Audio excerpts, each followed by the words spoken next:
Yeah, thinking. It if got a it lot needs to more get done, it feedback needs and to get done, right? Like just well, it doesn't have to get done. For an INFP, it doesn't have to get done. what do you I mean think we have exactly? a really high threshold for suffering. So what the what the like a really high threshold for I suffering. think every INFP just now is like, yes, melted away. That's ridiculous.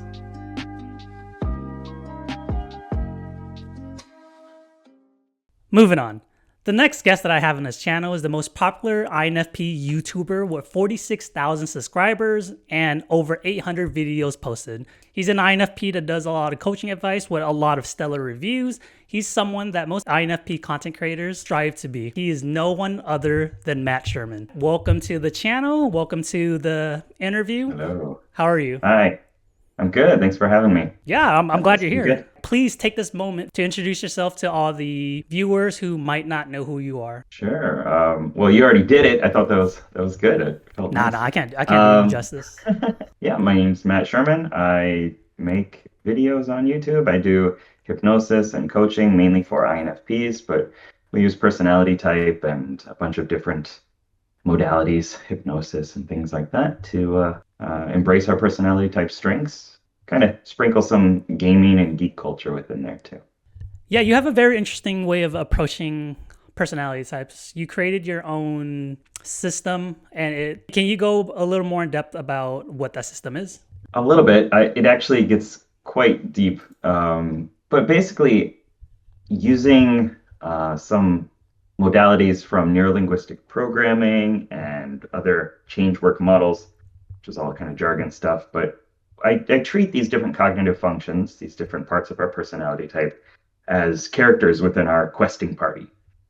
And within this mental questing party, there's, of course, the hero, there's the mentor and the sidekick and maverick. There are a bunch of different roles that are played and different character classes as well, named from the cognitive functions. And so basically, what it does is like it kind of allows you to work with these characters within you, these parts of you, the part of you that is, very focused on your conscience and doing the right thing, and the part of you that wants to go explore new possibilities, and the part of you that's afraid to take a step out of the comfort zone, and the part of you that wants to measure your goals and take effective action. So like when you can talk about these different parts of you that do these things, you can create more intrapersonal rapport. You can like feel better about these parts of yourself and appreciate other people's struggles and gifts as well. That was excellently put. It sounds like you know your shit.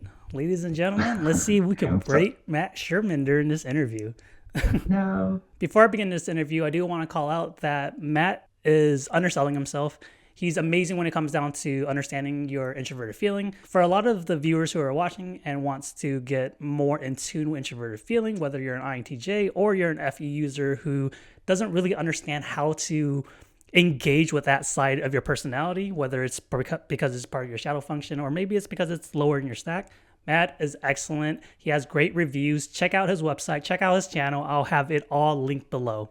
Matt, you ready? Thank you. I think so. Guys, just like Joyce, I don't think this guy's ready, man. But let's start. So the first question I have for you, Matt, and don't forget, you're speaking for all INFPs in the world right now. Every single INFP, it's like Dragon Ball. They're all giving their spirit to you. The first question I have for you is a very simple question. It's actually one of the most asked questions on Reddit. Matt, for INFPs, a stereotype is that you guys are very emotional to the point where you guys are a bit unstable. You guys are very aloof, and there is some sort of negativity to the way you guys approach life. So my question for you, Matt, is when the fuck are INFPs going to get their shit together? That is my goal. And because I've been through it, and I'm still, I don't think I'll ever have my shit together, which is a horrible metaphor, by the way, if you just think about it. But Well, wait, metaphor like, isn't because like getting your shit together? the metaphor of, gathering shit, like, why would you even Ugh. want to have? Anyway, yeah. No, I mean, I moved to Japan when I was 18, and I was like, this is going to be awesome. This is going to change my life, and it did. But then I eventually found myself stagnant and just doing the same stuff over and over again. And like 10 years passed of me having so much opportunities, so much potential, and just playing games every day, all day. And I love games, but like it came to a point where I just look back at my life and like, what did I do for the past 10 years? And that was such a shocking revelation. And so I was like, I need to do something. I need to help other people and myself as I was going through this process of self-discovery and growth. And so, like, I caught that bug of wanting to get everybody motivated, and especially INFPs, because I had been through it and it sucked. And I know the feeling of being lost and not knowing how, like, what I want in my life and not fitting in society. And so that's one of the biggest reasons why I show up all the time, on videos and the INFP communities and stuff, is because gotta do it. Like I think the world could be so much better if more INFPs were like more activated and ready to like, I don't know, assert themselves or put some creativity out there and some love and joy in the world. I think it would be so much better. That was a very interesting answer that you had. So it sounds like you were chasing something or you were just following something when you decided to move to Japan. What was it and why? And then like before you answer, right, the reason why, like I want to condense it a little because I know you any dumbs, you guys can answer it any other way. I want a very specific answer. What made you decide that was what you wanted to do? And then what made you decide that it was worth doing? So originally, one of my friends from high school introduced me to this internship study abroad program in Japan from our community college. And he was like, "You want to go?" And I said, "No, I don't." Because I remember turning down the trip from my high school to go to Spain or something like that because I was too afraid of leaving Michigan, my comfort zone. Um, and yeah, so when he said that, I was like, no. And he kind of poked and prodded me to sign up for it. And I failed the interview because they could see that I wasn't fully sure about it.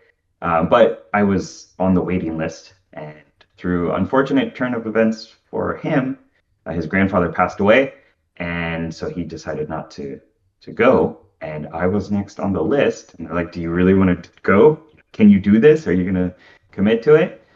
And I guess I convinced them enough, but I think it was kind of me just fumbling around. I just knew that I had to get out of Michigan. I had to get out of my mom's basement. I love my mom, but I needed to see what I could do on my own for myself. Yeah. I just put And both of us on screen because I just wanted to say whoever wants to live in Michigan. What the like Michigan is nowhere. If you're watching this and you're not from the States, Michigan is nowhere. if you like nature, sure. But I hate cold weather. And I couldn't do it. But yeah, so I just felt like I needed to go somewhere, happened to be Japan, and I found the courage, mustered the courage to do that, and I kind of fell in love with the language and the culture, the people, and I don't remember your question anymore. Typical NE in people, right? yeah, I was gonna say in true Typical NE. extroverted intuition. The original question is what made you decide to move? And then kind of recapping what you were saying is that you had an opportunity, you weren't sure about the opportunity, but then that opportunity just kept coming back up. And eventually you just said, all right, like F it. Maybe I'll try. Does that Mhm. sound like a good summary? Am I missing something? There has to be something else in there. How do you go from, oh, I'm comfortable here to I'm going to go to somewhere where I'm completely uncomfortable? What was it? Like, how does a person get from point A of comfort to point Z of brand new land? You barely know the language. You didn't even have your friend with you anymore. I couldn't count to 10 either. I remember that was freaking me out. It's like, First how thing am I people ever know. going to do this? The two models that were kind of like popping up in my mind is one is the hero's journey. You're in the land of comfort. You get the whisper, the call to adventure. You go to the other place and you struggle, you fumble, you fight the boss, and you take the rewards and you The Yakuza. return and change. He Yeah, fought the there's, I mean, Yakuza. there are so many challenges and allies met along the way and growth points. And the other model that I have a video on this actually. It's like the hero's journey and MBTI function stacks and how they kind of line up. But it was also my extroverted intuition saying like, dude, you need to do this. You need to put yourself somewhere else where you can see who you are as a person. And it happened to be like 180 degrees across the other side of the world. And that was the most like drastic location. And it taught me a lot about myself from putting myself into different contexts.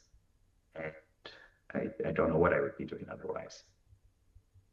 That's And amazing. SI is the comfort zone, Yeah, exactly. Do you believe that if SI was higher in your stack, that it would be more difficult for you to follow the hero's journey, your call to adventure? Yeah. I think everybody has their own variations of it, their own versions of it, whether the dragons are outside of yourself or inside of yourself and kind of which kind of dragons they are. But Are you for saying dragon INFPs, it's because we're talking about Japan and then like that's a very typical Asian thing? You're being like could super be, stereotypical could or be, could be. As in, you got to slay your dragons because that's on the other side of your dragons are the biggest treasures of life. But for INFPs, it's specifically like that back and forth between NE, the explorer, and SI, the guardian, of just like comfort zone, like physical comfort, routine, Mhm. stability. What I know what to expect. I know my couch is like this. I got my cat. I got my physical comforts, and then the explorer is like, well, what if, man? What if you just did something completely different outside of anything that you've experienced? And all the characters are on the same team. They're all in the same fellowship, but yeah, it's got to kind of balance listening to which one. Did you slay the dragon? I think I have maybe slayed plenty of dragons. Yeah, and a lot of boars along the way, like little quests of like running around and like delivering flowers to different NPCs, Just a just bunch of like quest random lines. stuff. All sorts of different quest lines, but like I had to start there. I had to leave Goldshire, and I went somewhere What else. a nerd. Um, Okay, for those of you who doesn't know what you Ghoshire like is, it's it. one of the starting points in the game World of Warcraft, right? The MMO that it's still around. But Yeah. yeah, not everyone will understand that. Just wanted to make sure the Well, you viewers did. can you can imagine the name Goldshire as like some traditional RPG town or something like that. But yeah, I mean, there are tons of little quests. I had to get XP and learn my skills and talents and my character class. I was playing the wrong class for a long time in my mind. That's a very interesting way to describe your experience. I'm sure you already thought about this, especially in your program. What type of character would an INFP typically be drawn to? I hear most go with healers or support. Like I used to play rogue all the time, and I liked my rogue. I'd like to be in the cool guy, and like I in real life considered myself as kind of this rogue like character. Like I'm by myself, I'm the lone wolf, and I just kind of watch and wait for the right time Guys, he just to called himself act. cool. He was like the rogue, the cool guy. I see myself as a The rogue. cool as in uh cold, as in not like cool as in sunglasses, like but cool as in just like you know distant. Gotcha. Um, Okay. And my intention was to fully remove all emotions from my life and to never feel love or anything like that because other people would get hurt. And so when I was playing games, that I think that was like a reflection of that. Um, but at some point in real life and in game, I had this like revelation that like, no, I'm more of a healer. Like I should play my class. I should play in alignment with the squishy nature of myself a bit more. And yeah, so I have heard a lot of INFPs on my channel as well that are like, yeah, I love healing. It sucks because Mhm. people just like run out there and try to put themselves in danger, That's and me. we have to go out there and like, no, no, stop doing that, and we end up dying in turn. But If you were to attach like healing to being an INFP, what is it about it that is drawn? Is it like the helping people portion? Is it the staying back portion? There's a lot of implication when it comes down to being a healer. And then for those of you who are watching this who don't really play MMOs, essentially the healer is a person who keeps up the party, right? To make sure they're alive. They also tend to be in the back of all the conflict. They tend not to be in the whole fighting zone. Why do you think INFPs tend to be healers if it sounds like such an extroverted feeling things and you guys don't use extroverted feeling? So I was actually going to mention that because you were like, it's about, keeping the party up. And I don't, it's a one-on-one like pocket support heal. Like this is the important character or the important person in my life. The And I'm INTJ. going to have this soul bound, like I'm going to keep this person alive and create space for them.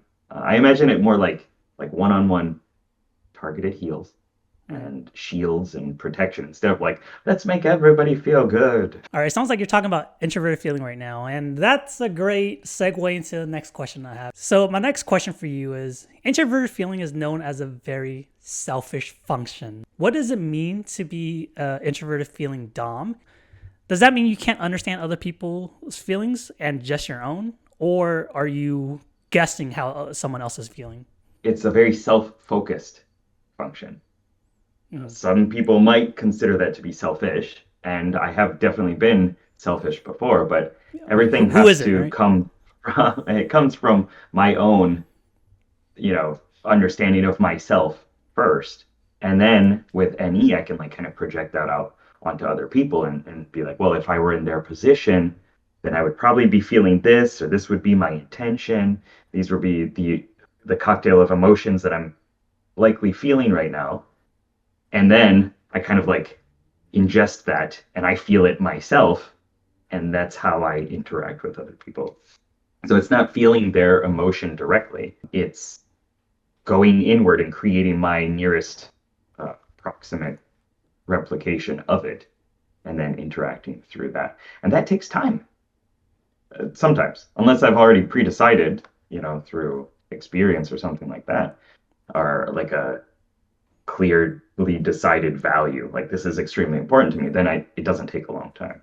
But if I'm trying to weigh and figure out, what is this person feeling, and I have to go inward and feel it myself, sometimes I don't want to do that, and I'll create a lot of distance. But other times, I just kind of interact with it the best that I can in order to support the other person. All right, two questions because I don't really understand it, right? Like, or I'm missing information. What are you talking about? Yeah, I mean, like I'm following to a certain extent, but correct me if I'm wrong. If it sounds like you're just guessing. It sounds like you're engaging with someone and then you're making a estimated guess based off of what like I see. Then I feel like they should feel this because I would feel this way if I was in their situation. Does that sound right? Because that's how I'm hearing it. It's an intuitive leap, so it is extroverted intuition, right? And I'm saying, well, these are all the different things that are happening, and this mixed with this slammed together would create this emergent. And okay. so it's going through this, like it's not like an NI focus, like this is where everything's going, but I'm taking all these different pieces and seeing what is emerging from there. And then I'm doing my nearest guess and refeeling it myself if I get to that point. Sometimes it just doesn't even come in. And that's when I would consider myself selfish because I did not let this emotion even go into my field or whatever, kind of woo-woo term you want to use. All right. Actually, we're not gonna leave that part because that part does not make sense to me. So I need you to elaborate on that. You feel selfish when you feel like you should be feeling someone's emotions, but you can't. So that sounds like it's a limitation on your end, not in a negative way, but it just sounds like you're just unable to produce a certain outcome. Why do you feel selfish if you know that you just can't get to that? You just can't get that state of mind. It's not that I can't, it's that it didn't even cross my mind. Like Oh, like okay. it just, I was in my own world or in my own feelings or in the idea space, and I didn't even notice that, my wife was struggling with this thing, or my friend was, had this interaction, or I said this thing that I didn't even think of the ramifications of it. And that's when I would consider it selfish because I didn't have the presence of mind, I suppose, to be paying attention to other people. But You weren't healing. it's hard. Like I was maybe healing myself, or no, wasn't healing probably. like Yeah. you were out grabbing like a chimichanga, like microwaving it, and then like people needed healing, and yeah, I okay, imagine sitting by like the mana pool, just drinking some tea, okay, yeah. but gotta refresh my own. The way that you're describing introvert feeling right now sounds very similar to how introverted intuition works for an NI dom. Mm. It's you're taking a bunch of information based off of like SE data. This is the most likely outcome because of all the situation that we're in right now. Yeah, you could see, but I could potentially see it going this way or that way. But based off of the information we have, the more it's most likely to arrive to this certain conclusion.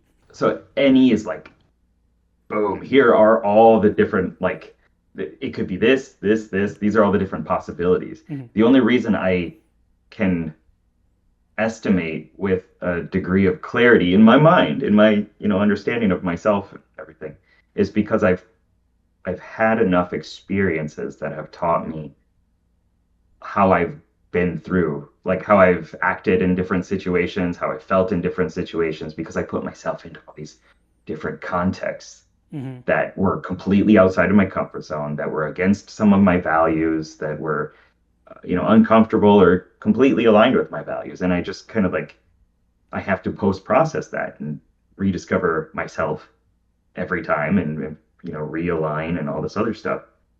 But one of the biggest issues that a lot of INFPs have is because we're sticking in introverted sensing with the guardian that wants us to be comfortable and know what to expect, we don't have enough other experiences to pull from to assess ourselves, our desires, who we are, and then also to put that on like a hologram on top of the other person and try to understand them. How does introverted feeling engage with extroverted intuition?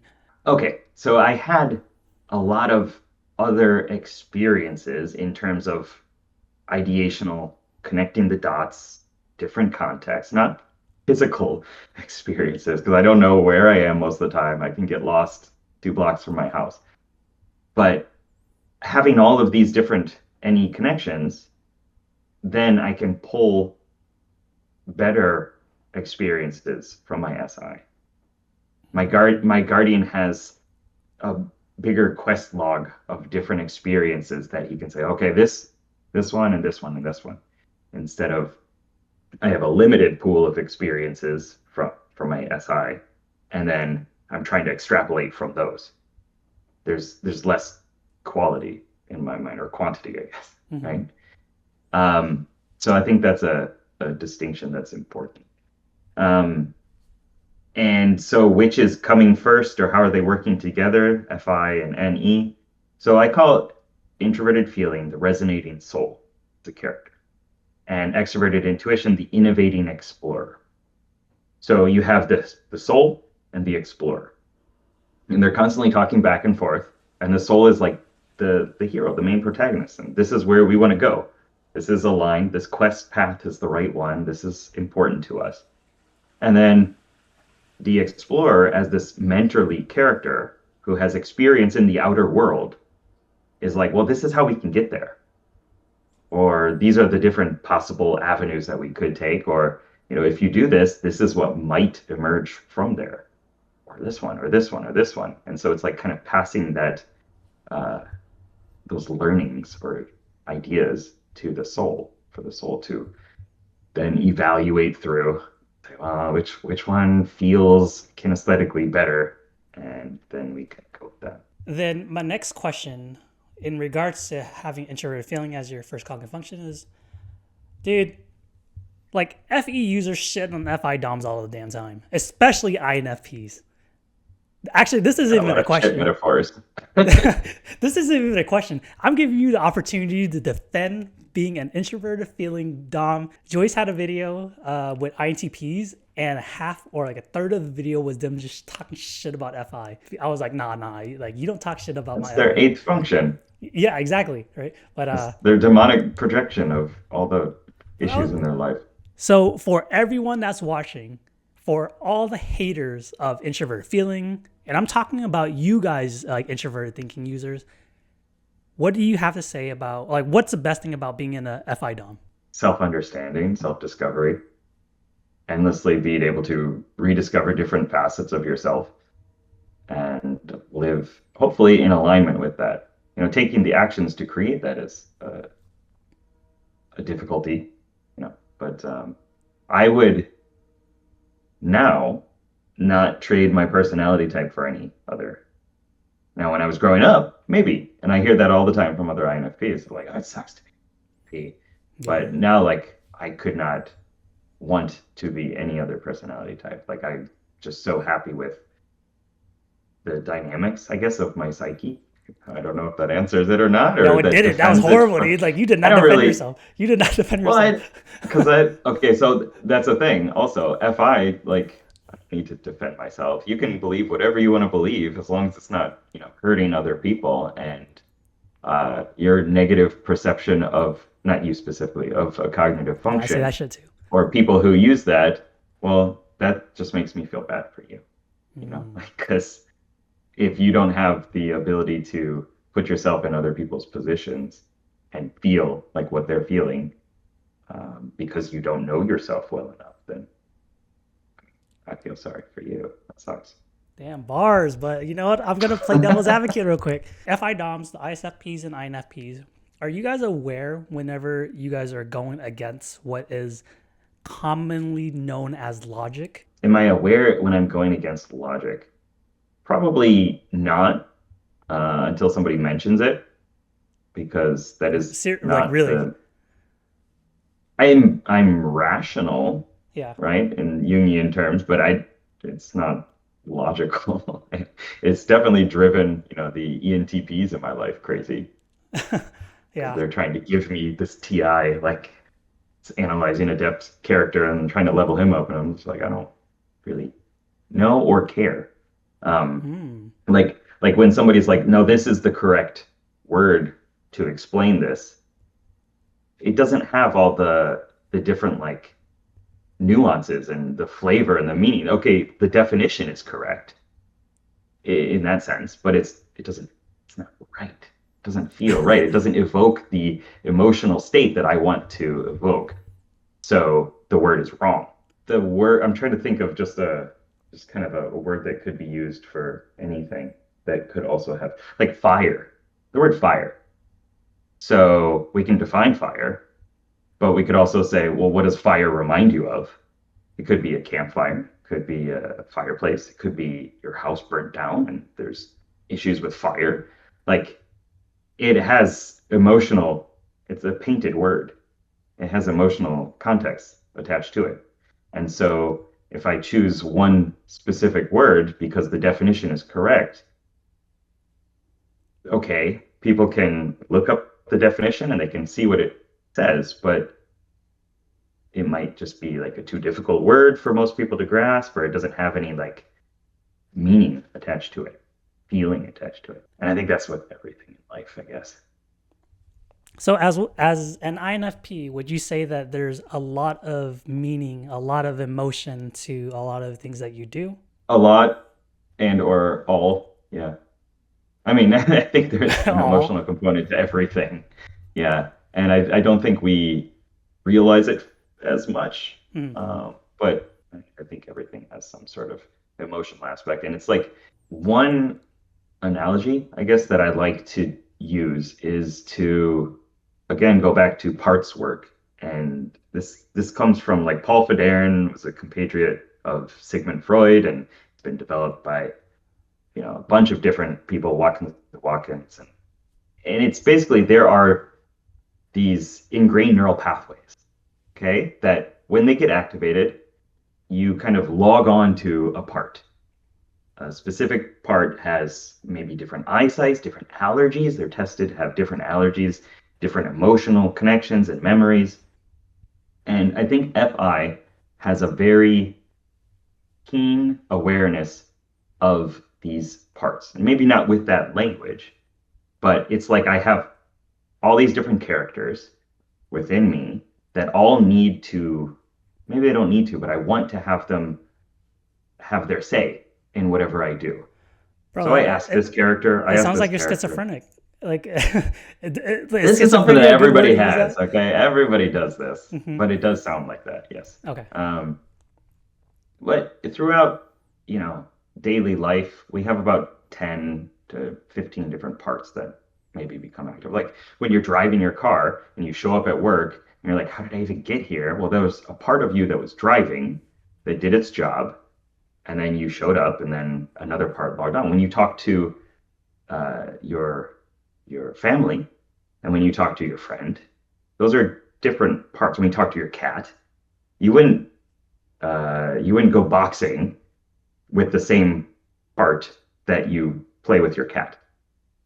They don't have the right job. Right. Like it's strange. It would be a strange mix. Yeah, that'd be And weird. so we all have these different aspects. And for FI users, I feel like we put a lot of attention into these different parts and we say, well, what does this one think or feel about this choice? And then this one, and this one, and this one. And it's a constant weighing of, is this decision all aligned or to the best of its ability? I think eventually we learn that there should be some parts that have more say, that are like the leaders, right? Like, and you're Um, talking about like the personalities that you're talking about right now, like your internal, yeah, like different yeah, personalities. Okay. yeah. And so like there's a compassionate, self activating part that maybe should have a higher say than uh, the part of me that hates math because of the stuff that happened in middle school. Hmm. Like, right? And I don't need to necessarily pass every decision to every different aspect of myself. But that is kind of what's happening with a lot of FI decision making. And so that's why oftentimes it does take a long time unless we are extremely convicted and have already made a decision about it because we know that it aligns or doesn't align with our life. But so when you go to a restaurant and somebody's like, well, what do you want to eat? And we don't know because we have to ask all these different parts of ourselves and it's exhausting. You mentioned in that explanation that there are multiple different. I'm just gonna call it people for simplicity, right? Like your head or your emotions is a town hall, and then there's a bunch of people that live there. You also mentioned that there should be certain people that have more weight than others. So does that mean that there currently isn't? Like for an FI Dom, there's not one person like the president or like the emperor or the tyrant that has more weight than everyone else. I think it requires development. And I think through understanding yourself, again, putting yourself in different contexts, doing things outside of what you believe you are, is how you give XP experience to these different characters, Bro, you're such a these nerd. different parts. I think it translates pretty well. It does. I Um, get it. okay, giving more movie spotlight time, right? To Mm-hmm. these different characters that should be more important because they're more aligned with who you want to become by the end of your movie. Um, but I don't. I mean, who is taught this type of stuff? Nobody. And especially INFPs, who's what, like 4% of the population, we don't learn these lessons. And I mean, that's definitely part of my intention with the courses that I have in my channel is like giving language that makes sense to help onboard other people and specifically INFPs into being able to think about these ideas and communicate them. Maybe about 10 years ago, when I was studying seduction and pickup and was trying to understand people better, I need to understand myself and Mm-hmm. other people better if I ever want to have an awesome wife or person in my life. And so I needed to learn. And that was part of the process. So I don't feel any shame about that, but it is sometimes, requires a little bit of explanation. Are you frozen? Or no, you're still moving. Okay. You're just The INTJ still. stare, man. The Yeah, I was INTJ like, stare. that Yeah. was, yeah. Okay. So I was in this kind of perspective and I was trying to understand people better. And I played a lot of World of Warcraft and other games. So I was like, well, this person's kind of like a warrior and I'm a rogue, and then there's a shaman girl over here that's just dropping totems for us to swing at and distract ourselves. And I created a system for typing people, and I didn't know anything about Myers-Briggs or anything like that. And I shared it on Reddit, and somebody told me to look up Myers-Briggs and specifically the cognitive functions because it sounded like what I was doing.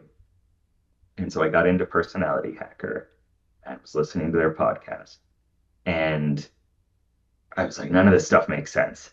It was too much jargon. It was too confusing for me. But eventually I was like, well, this introverted intuition character is kind of like an archer, like an elf archer. They're climbing up a tree, they're stalking their prey, and they're trying to take a perfect shot to see, to predict where the characters or the deer is going or whatever. And so I started making those connections, and then I started like designing characters for them, very INFP fashion. And then I started like having like little meetings with them at the end of my night before going to bed, be like, hey, my day sucked. Why did it suck? What do you think about it, Archer? What do you think about it, Healer? What do you think about it, Geomancer? And like all these different, perspectives from other people. And this is actually a technique from Napoleon Hill, um, Think and Grow Rich. So I gave a lot of time to these different characters, and I started understanding them better and and I realized that it taught me a lot about myself. And it was like, it's like, when people used to wear those bracelets, I don't know if they still do or not, like the "What would Jesus do" bracelet. And they would be like, well, what would he do in this situation? He would tell me to do this or act this way. And that's what I was doing, but with 8 different cognitive function characters. And I feel that that was a huge boost into myself and other understanding, uh, and kind of helped me choose which characters should be focused on more at which times. That's a very interesting way to explain your journey. And I'm asking this question because it gets brought up a lot, especially for INFPs. Do you ever feel like you're the odd one, or do you believe everyone else is odd? Like, do you know that you're the person that's different, or is everyone Oh, different? that you're weird.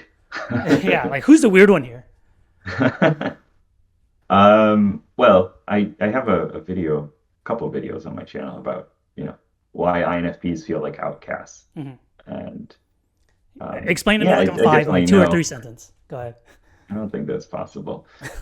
But first, I guess the intuitive nature, right? If you're an intuitive, most people then are sensors in the world and they don't see you like them, so you are different.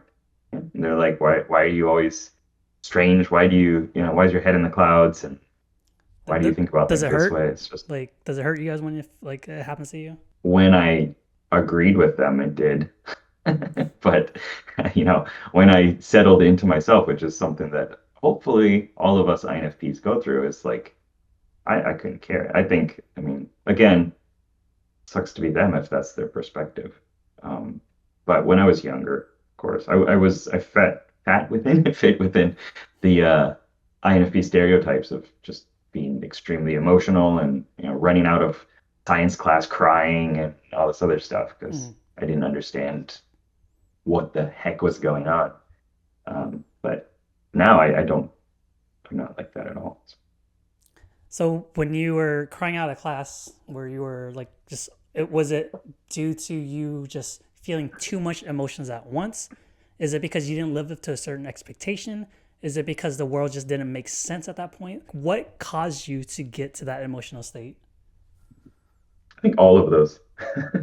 um, I mean, some of the big events were my parents' divorce, and the changes in house dynamics, Okay. um, and also uh, my this was in middle school, and my girlfriend from elementary school into middle school moved to another state, and she was probably an INFP, maybe an INFJ, but yeah, so there was that, and then just I remember being like, I'm having a bad life, and I ran out of the room.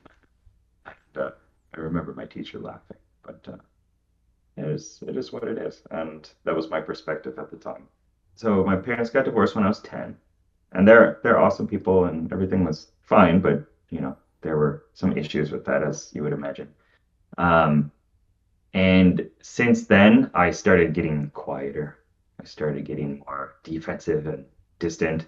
Um, at one point, I was in a bunch of different sports, and I quit everything at the same time because somebody, like, I took a shot in basketball, and somebody got upset at me. It was practice. We were just like messing around. He got upset at me, and I was like, okay, I quit.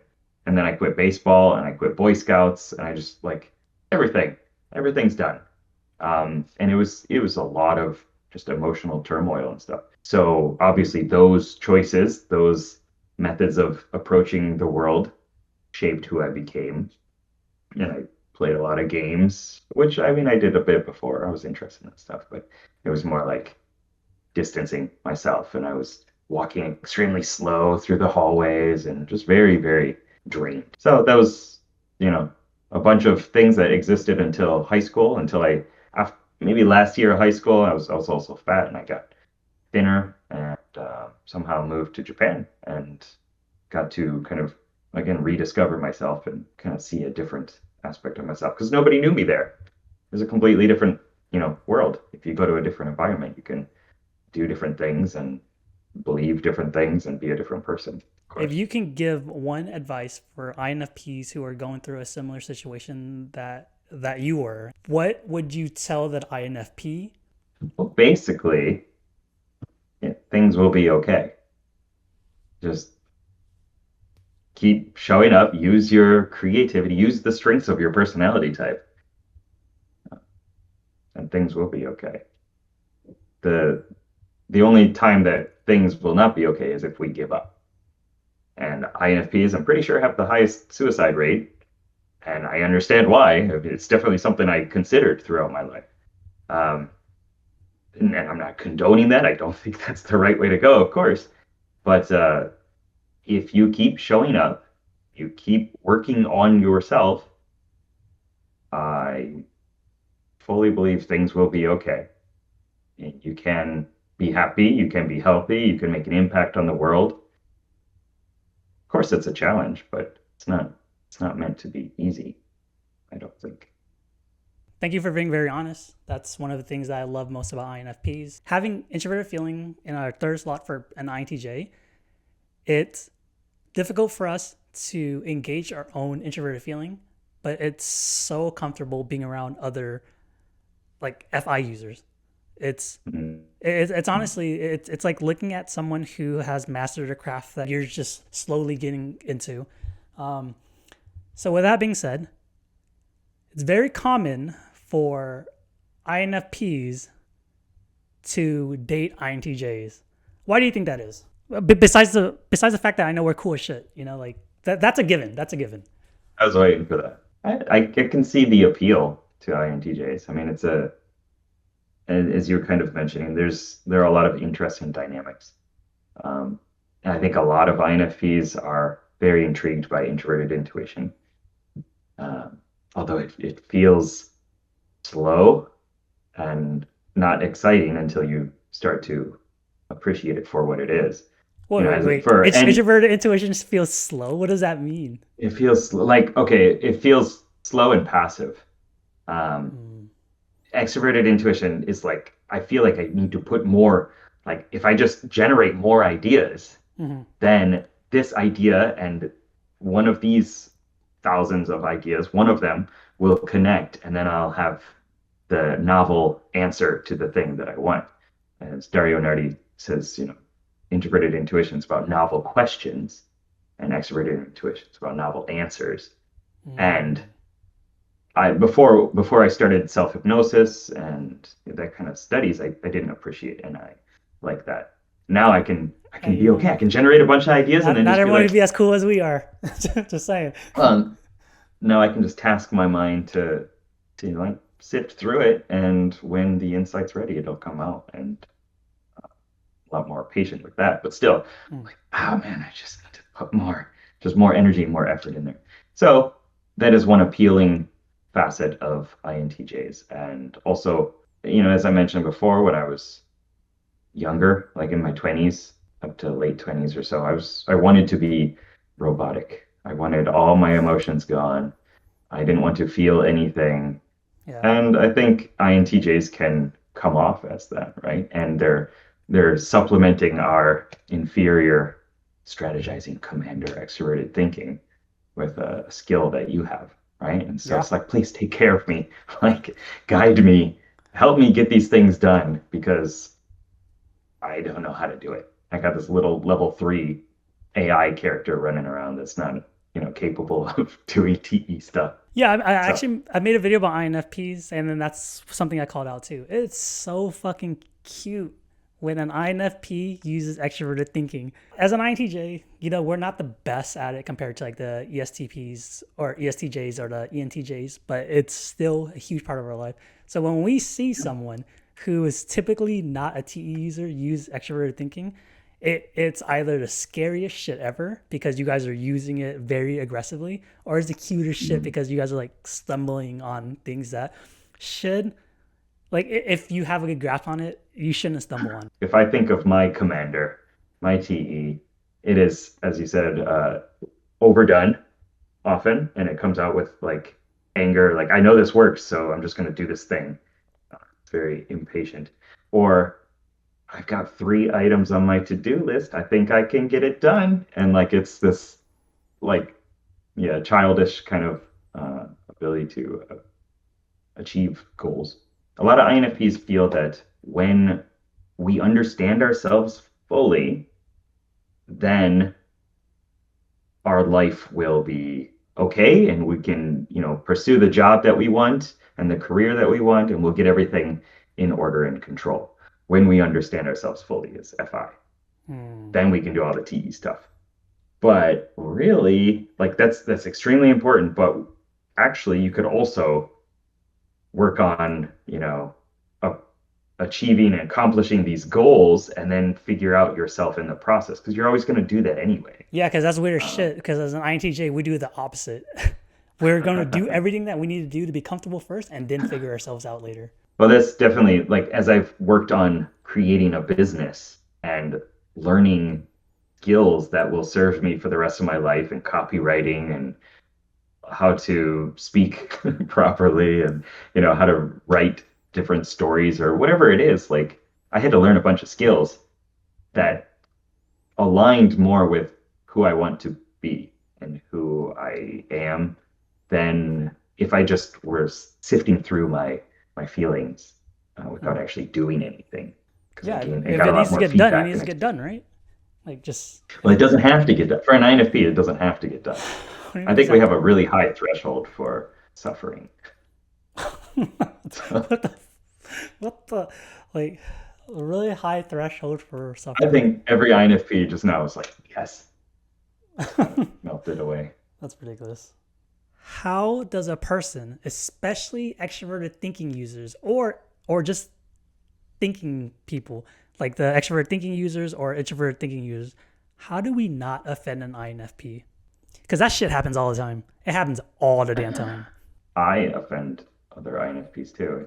It's a thing. Like, if something touches this like open wound of value that is really important to us, then we can't help but act on it.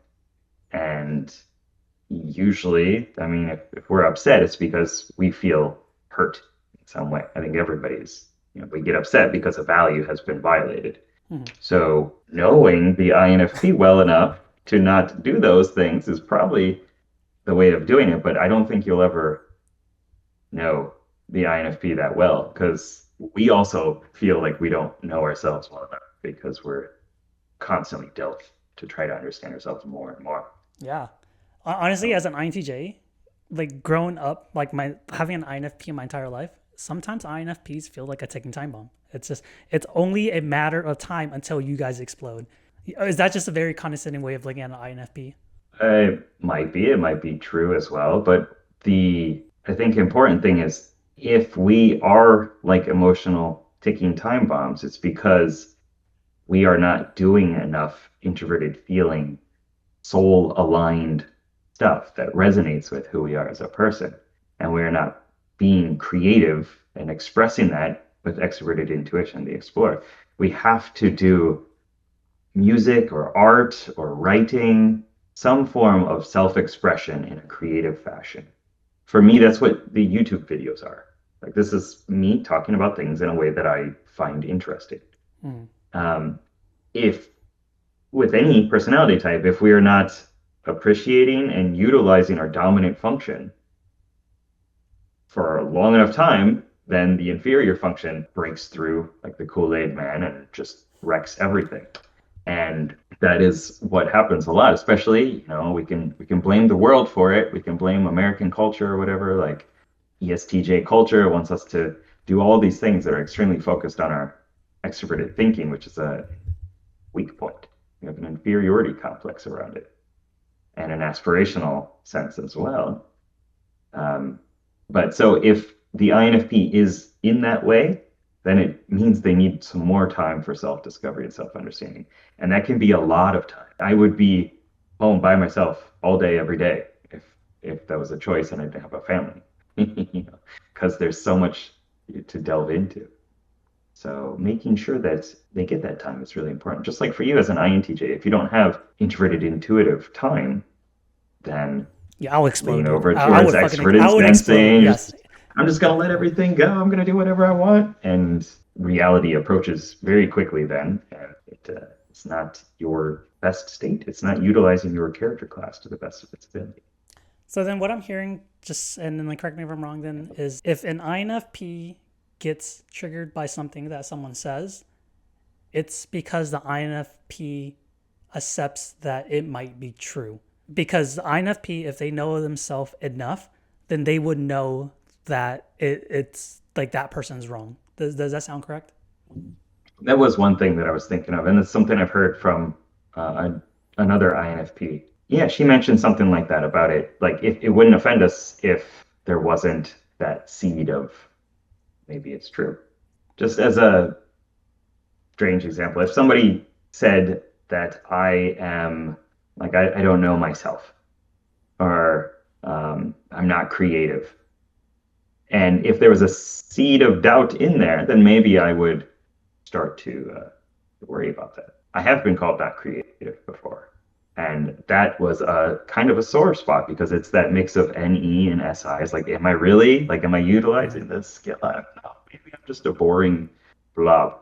But so there is that kind of, we take it in, we process it, and if we get offended by it, then there probably is some sort of truth to it. Or maybe it's just like you are harming the world by your negative thoughts, and it's an injustice to everybody else in the world, and just stand up and crusade against that. One of the things I noticed about INFPs, and this is actually a direct quote from a good INFP friend of mine, is that she knows that there are times where she kills the vibe of the room, but she just can't help it. Is that something that is common for INFPs?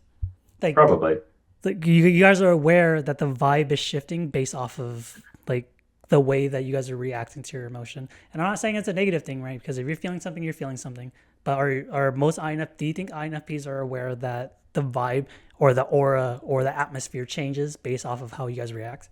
I think maybe most of us are so self-focused that we don't necessarily perceive that. Oh, really? Okay. But I mean, not to that degree, and to perceive it as a actual, it's kind of like a superpower, because we're like all extroverted feeling, able to just walk up and shake hands and hug out and make sure everybody's feeling good. But like, if we can be the origin point of changing the atmosphere as well, and we did it with positive intention, then as an intention, as in like, I'm going to will this to happen, I'm going to put my focus on it to create it, then I think we can do a lot of really cool things. It's like stepping up as a leader, and saying, this is the emotional state that I want to have when I'm walking into this room, and then bringing that in and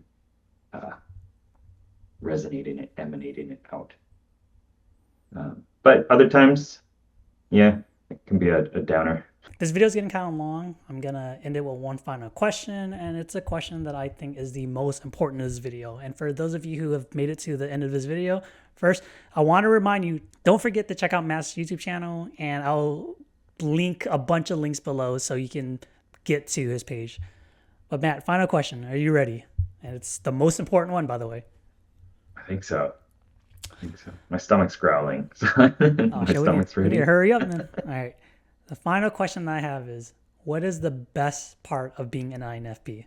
Being able to put yourself into so many different stories and fantastical locations and different versions of yourself. Like I could go to a cyberpunk world and experience myself being there and traveling around in my, you know, more cool motorcycle, my hover cycle. Um, and just being able to like, yeah, transpose and put ourselves into all these different um, variations, lateral clips of reality. It's really fun. It's really cool. And I'm glad I appreciate it now.